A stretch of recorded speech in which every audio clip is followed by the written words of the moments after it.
Chers amis et chers frères, on se rend compte d'une chose. Anciennement, avant 2014, il arrivait que Tsahal, l'armée d'Israël, bombarde des sites en Iran. L'armée d'Israël était à la recherche de sites où il était fait des recherches sur l'armement nucléaire, notamment l'enrichissement de l'uranium. L'enrichissement de l'uranium.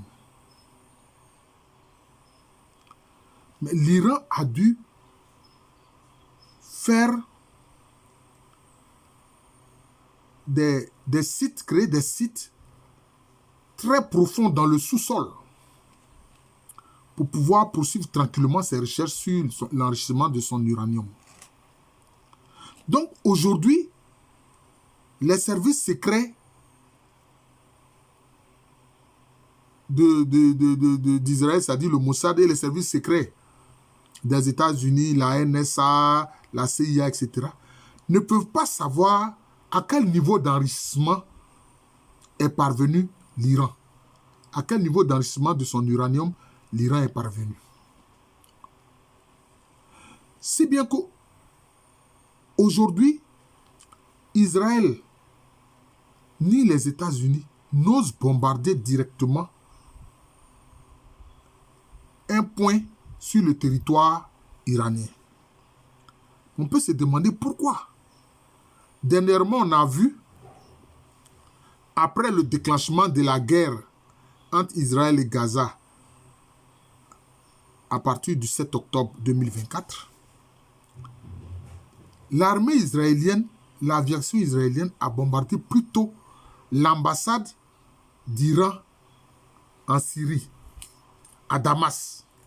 Mais ils n'ont pas bombardé directement un site des choses de l'Iran. Pourquoi? Mais parce que, sans aucun doute, les Israéliens et les États-Unis savent que l'Iran a l'arme atomique. L'Iran a l'arme atomique. Depuis 2014, l'Iran a l'arme atomique. C'est pourquoi elle s'est mise à développer des missiles de longue portée. Elle s'est mise à développer des missiles de longue portée pour pouvoir frapper le territoire des États-Unis au besoin. Bon, Israël n'est pas loin. Là, bon, même des missiles de courte portée suffisent pour toucher le territoire d'Israël. Mais quand Israël a bombardé l'ambassade de l'Iran à Damas, l'Iran a dit qu'il va répliquer. Et l'Iran a répliqué avec des drones sur Israël. Mais aujourd'hui, les États-Unis et Israël savent que l'Iran est devenu une grande puissance militaire et qu'on ne peut pas s'attaquer impunément à l'Iran. On ne peut pas s'attaquer à la République islamique d'Iran parce qu'elle a développé de grandes capacités militaires. Les drones kamikazes, là, je ne parle pas des Bayraka. Les Bayraka, ça, ce sont les Turcs qui fabriquent ça. Mais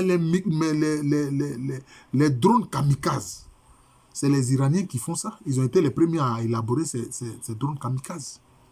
Et ils ont envoyé un de ces drones-là sur Israël pour répliquer devant le bombardement de Tsahal sur sa représentation diplomatique à Damas. Vous comprenez?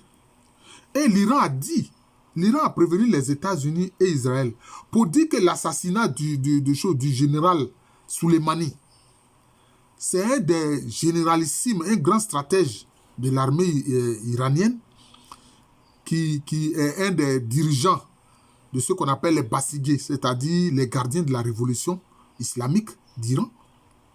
Il était justement en Irak pour former des militaires irakiens.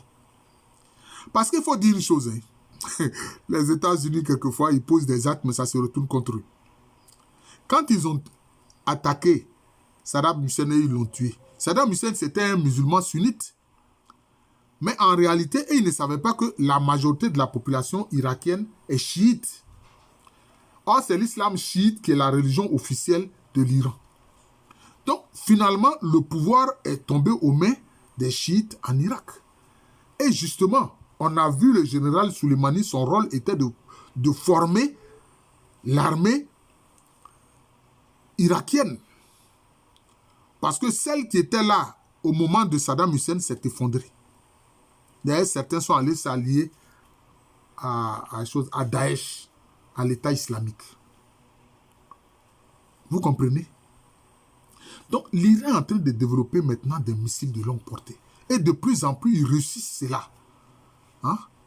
Avoir des missiles qui peuvent aller à 6000, 10 km, à 6000 km, à 10 000 km.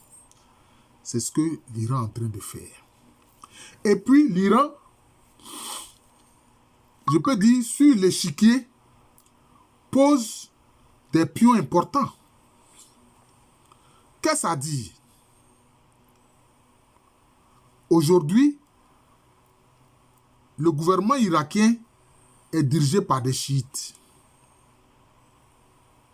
Le Hezbollah qui est implanté au Liban est une armée d'un parti, parce que le Hezbollah c'est un parti politique, mais qui a une armée. Et justement, l'Iran met à la disposition du Hezbollah ses armes, que ce soit des missiles, que ce soit des drones kamikazes, etc. Vous voyez. Or, le Hezbollah est implanté au sud du Liban, qui fait frontière avec le nord d'Israël. Donc, là aussi, à travers le Hezbollah, ils ont un positionnement fort pour créer des ennuis militaires à Israël. Troisième positionnement fort et important, c'est le Yémen, où sont justement un groupe qu'on appelle les Houthis. C'est comme ça que les Européens les appellent les Houthis. Les Occidentaux les appellent Houthis. Hein? D'ailleurs, au Yémen, il y a une guerre civile parce que eux, les Houthis sont des chiites, justement. Donc, on a la même idéologie musulmane que l'Iran, que le gouvernement iranien. Et justement, ils sont armés par le gouvernement iranien. Les États-Unis s'en plaignent, etc., mais ils ne peuvent pas empêcher l'Iran d'armer les Houthis. D'ailleurs, le vrai nom des Houthis, c'est le parti qu'ils appellent Ansar al-Allah. Ansar al-Allah. Vous comprenez? Et grâce à ces armes, mais je vous dis, aujourd'hui, le détroit d'Ormuz, pour aller à la mer, passer par le canal de Suez, passer à travers la mer Rouge, pénétrer le canal de Suez et puis aller dans la Méditerranée. Mais aucun navire ne peut plus passer là-bas. Aucun navire ne peut plus passer là-bas. À cause des outils et des armes qu'ils reçoivent de l'Iran. Donc cela joue aujourd'hui sur le commerce des compagnies occidentales. Parce qu'ils s'en prennent spécialement aux navires. D'ailleurs, ils l'ont dit. Que eux, le soutien qu'ils vont apporter au Hamas et au peuple palestinien de Gaza, c'est justement de s'en prendre aux navires des Occidentaux qui viennent dans cette zone du détroit d'Ormuz, de la péninsule, oui, c'est la péninsule, je peux dire, perse, cette zone-là. Voilà. Et c'est ce qu'ils font. Mais les Américains ont osé envoyer un porte-avions là-bas, mais le porte-avions a failli être détruit. Or, la construction d'un porte-avions, ça coûte des milliards et des milliards de dollars. Donc, les Américains n'osent même plus envoyer les porte-avions. Au début, ils venaient des porte-avions pour bombarder des sites sur le territoire du Yémen. Sur le territoire du Yémen. D'ailleurs, dernièrement, il y a le port de Hodeïda qui est au Yémen, qui a été touché par des bombardements. Là, c'était des bombardements d'Israël, de l'armée israélienne, de Tsahal. Vous comprenez? Et l'Iran a dit, la mort du général Soleimani sera vengée. Ils l'ont dit, la mort du général Soleimani sera vengée.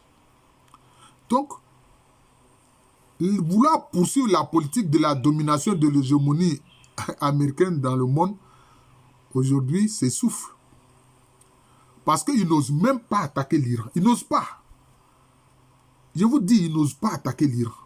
Parce qu'ils savent que l'Iran a de grandes capacités militaires. Ils ont de grandes capacités de nuisance.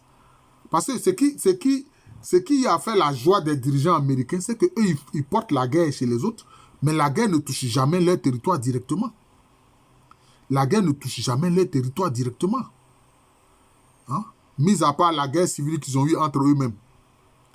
Mais la guerre ne touche pas directement leur territoire. C'est pour ça que les attentats du 11 septembre, ils ont considéré ça comme une attaque directe sur leur territoire, alors que ce n'étaient pas des armées qui ont attaqué, mais ce sont des terroristes qui ont détourné des avions pour s'en prendre à des cibles. Notamment les Twin Towers, c'est-à-dire les tours jumelées de New York. Et aussi le Pentagone. Voilà, un avion qui s'est écrasé sur le Pentagone, etc. Donc, c'est ça. Donc, voilà aujourd'hui l'Iran. Personne ne peut oser toucher l'Iran. Parce que je vous le dis, l'Iran a l'arme atomique depuis 2014. Depuis 2014, ils ont l'arme atomique. Et donc, l'Iran est devenu un État fort et puissant. D'ailleurs, l'Iran a tiré toutes les conséquences de ce qu'il a subi de la part de l'hégémonie américaine. Hein? Le coup d'État contre le gouvernement de Mossadegh, où certains de ses ministres ont été pendus, et on a imposé le Shah d'Iran, la famille Pahlavi, comme empereur de l'Iran. On a vu comment est-ce que le peuple iranien alors n'a pas bénéficié des revenus du pétrole comme Mossadegh voulait le faire. Voilà. Donc, les Iraniens ont tiré toutes ces conséquences. Ils ne veulent plus jamais que leur pays soit sous la domination des Américains ou de qui que ce soit. Et c'est ce qu'ils sont en train de faire. Aujourd'hui, je vous le dis, depuis 2014, ils ont l'arme atomique. Voilà.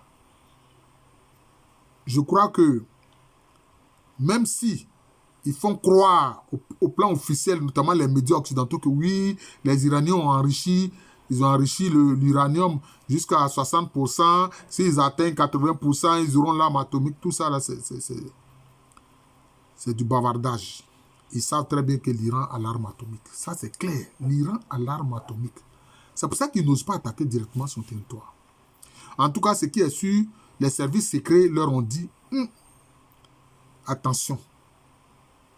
L'Iran n'a pas déclaré officiellement qu'il possède l'arme atomique. Mais ne nous arrêtons pas. Nous avons le soupçon qu'ils ont l'arme atomique.